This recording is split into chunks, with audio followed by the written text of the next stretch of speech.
Bonjour à tous, c'est Sarka en direct de Alliance Heroes of the Spire.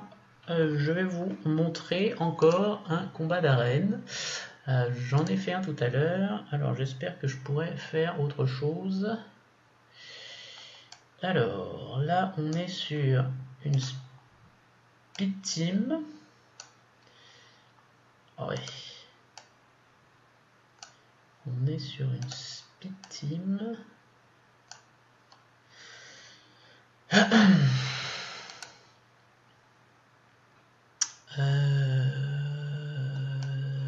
Ouais. Quand même une team embêtante ça, parce que ça, Rosie, elle joue avant. Elle joue avant. Et elle est super tanky. Et elle va jouer. Moi j'ai pas de speed team, enfin j'ai pas de speed team, j'ai une team qui est assez rapide mais qui est pas sur les vitesses, qui est pas opti.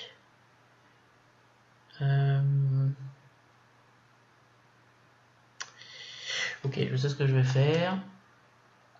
Bon, je vais pas jouer ma team classique sur lui. Je vais jouer donc mon spanner pour poser des bombes. Je vais jouer ma succube. Je vais jouer le squelette. Et je vais jouer...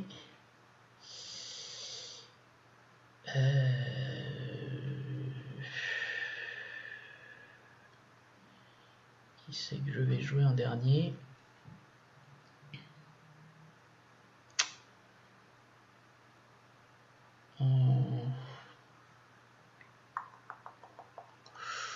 Bon, j'ai le choix là, en fait, honnêtement.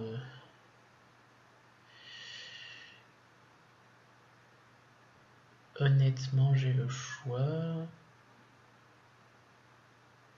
Ah oui, attends.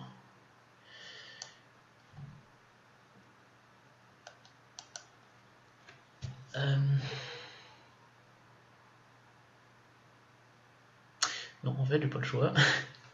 En fait, j'ai pas le choix. Je vais être obligé de jouer elle. Et ok, on va jouer comme ça.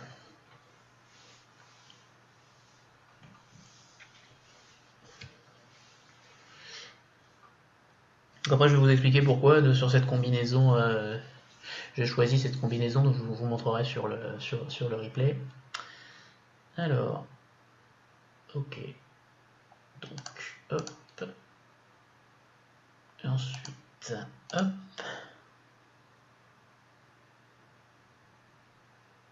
Ok, ça c'est très bien.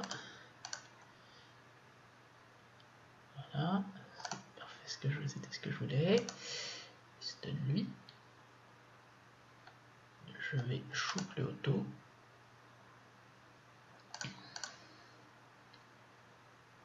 Hop. Et voilà, c'est une partie qui se gagne. Alors je vais vous montrer pourquoi j'ai pris cette équipe là. Pour jouer. Bon, évidemment, bon, c'est pas une équipe, c'est pas mon équipe classique, mais c'est pas grave, ça fait le café quand même. Hop. View. Bon, alors c'est vrai que pour choisir effectivement les bons personnages à chaque fois, ça demande de bien connaître en fait les personnages en face et l'IA, c'est-à-dire comment vont jouer les monstres en face. Et surtout d'avoir aussi une bonne équipe. Faut quand même le reconnaître, avoir une bonne équipe, ça marche. Mais bon, vous regardez mon équipe, à part les deux, la succube et celle-là qui sont des monstres d'arc, les autres ils sont relativement faciles. Celui-là c'est un 3 étoiles et celui-là c'est un 4 étoiles. J'ai même pas de 5 étoiles dans mon équipe. Alors l'idée en fait qui est là, c'est que mon spanner va poser les bombes. J'ai regardé par rapport au PV qu'ils ont en face. Normalement, vu la puissance de mon spanner, de mon clépat, c'est lui, normalement là, ils explosent. Donc il faut que les bombes pètent, ils explosent. Donc moi je dois juste prendre en compte qu'il n'y a rien qui interfère pour poser les bombes. Alors qu'est-ce qui peut se passer? Il peut se passer que la Rosie est plus rapide. La Rosie est plus rapide, donc ça veut dire qu'elle va poser son sort d'évasion. Donc ça veut dire que mon clépat ne pourra pas jouer, ne pourra pas poser les bombes. C'est pour ça que je joue ma succube, puisque ma succube, elle peut enlever les buffs. Et comme elle est un tout petit peu plus rapide que mon clépat, ce qui va se passer, c'est que Rosie va jouer. comme ceci. Ensuite, voilà, elle a enlevé le buff, et ensuite mon clépad peut passer et poser les bombes. Donc ça c'est le premier truc. Bon, ensuite voilà, l'autre en face il se fait plaisir, c'est très bien. Et heureusement d'ailleurs qu'il a ciblé ma succube et pas un autre, parce que ça aurait été embêtant. Ensuite, l'autre danger c'est le bard, parce que le bard lui il peut soigner. Il peut non seulement soigner, mais en plus il a un passif qu'il peut faire avec son artefact, il peut donner un bouclier. Et là, ce serait embêtant parce que s'il faisait un soin, qu'est-ce qui peut se passer? Eh bien, il peut se passer que les bombes, même si elles sont puissantes, ce serait pas forcément suffisant pour tuer l'équipe en face. Du coup, comme son bard est relativement rapide, l'idée c'est que je veux le neutraliser avec mon Phobos, mais mon Phobos est lent. Donc, j'ai joué ma Ménestrel, qui va booster mon Phobos, qui va jouer avant et qui va stun. Voilà, qui va stun le bard. Ensuite, mon clépat peut rejouer. Et puis après, bon bah vous voyez, il n'y a plus qu'à regarder les bombes qui vont exploser et c'est terminé. Voilà. Alors c'est vrai que c'est comme ça que je joue beaucoup en arène, c'est-à-dire que je joue. Enfin, j'ai deux teams principalement prédéfinis. Et après, quand on est sur des cas particuliers où je sais que mes équipes passeront pas, ben, je joue vraiment sur voilà, les monstres en face et je fais une team vraiment en fonction adaptée à la team en face, en gros pour lui donner aucune chance. Mon objectif étant de tuer le plus rapidement possible les monstres en face. J'aime pas trop les combats qui s'éternisent. Parce que c'est pas forcément bon, parce que quand un combat s'éternise, on ne connaît pas forcément l'issue qui va se passer. Quand on calcule un combat sur 2 ou 3 tours, en général, on est sûr qu'on gagne, puisque calculer sur 2 ou 3 tours avec l'IA, c'est encore gérable. Calculer un combat sur 10 ou 20 tours, c'est même plus gérable. Voilà. Du coup, ok, alors je vais vous montrer les stats et les équipements de mes monstres. Alors, on est sur le clépat. Donc lui, c'est vraiment un personnage que j'aime beaucoup. Donc, full puissance, mais là vraiment, après sans me vanter, je pense que ça doit être un des persos sur le serveur et sur le jeu qui doit avoir le plus de puissance. Je crois pas avoir vu des monstres qui ont plus de puissance que mon clépat. Ça ne veut pas dire qu'ils n'existent pas, mais j'en ai pas vu beaucoup. En vitesse, on a quelque chose de décent. Faut être rapide, mais bon, je suis pas compétitif face aux vrais speed team. Il y a des speed teams, les plus gros personnages en speed team, ils ont 68 de base et ils ont 90 de bonus, donc ouais, moi mon clépat il est loin derrière. Mais bon, il reste malgré tout quand même compétitif sur une speed team, ça tient encore un peu la route. Et de la visée pour qu'il passe les bombes. Alors il a 100 de visée de base, ça c'est son artefact, donc c'est vraiment intéressant. Sur l'équipement, donc je lui ai mis du, je sais pas comment ça s'appelle en français ce truc-là, Dracorage et du Nez Furieux pour avoir de la puissance et un cuir néant.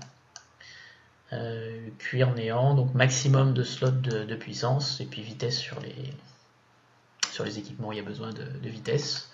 Voilà, donc je pense qu'à terme je changerai le dernier Nez Furieux par du cuir néant parce qu'en fait à haut niveau, je pourrais avoir 4000 de puissance, bon à part faire le kéké ce serait cool, mais ça servirait pas à grand chose en fait parce que 4000 de puissance, il vaut mieux avoir à haut niveau 10% de réduction d'armure avec du cuir néant que 200 ou 300 de puissance supplémentaire.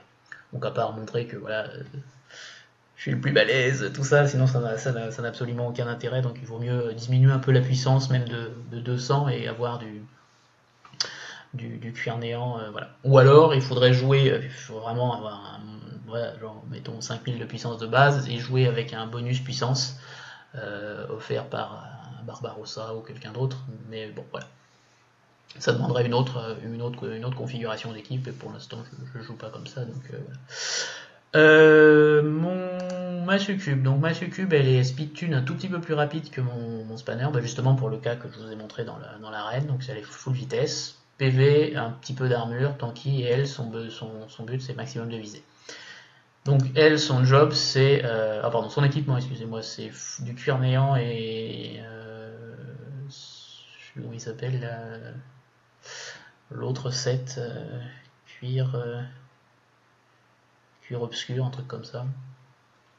Bon, comme je joue pas en français, parce que les traductions en français sont un peu, sont pas forcément à jour et des fois elles sont pas super précises, je préfère, comme le jeu est américain à la base, je préfère avoir les trades en anglais. Donc armure, PV, PV, donc vitesse, et la visée elle est donnée par quelques pièces d'équipement. Bon, j'en ai jamais assez, il faudrait effectivement en avoir plus, mais bon. Et les bonus des sets, donc j'ai 70, 90 de base, plus mes pièces d'équipement, donc voilà. Donc elle, son job c'est vraiment ça, c'est qu'elle enlève les buffs en face, et qu'elle lance un sort de confusion, comme ça, bon, elle peut neutraliser quelqu'un.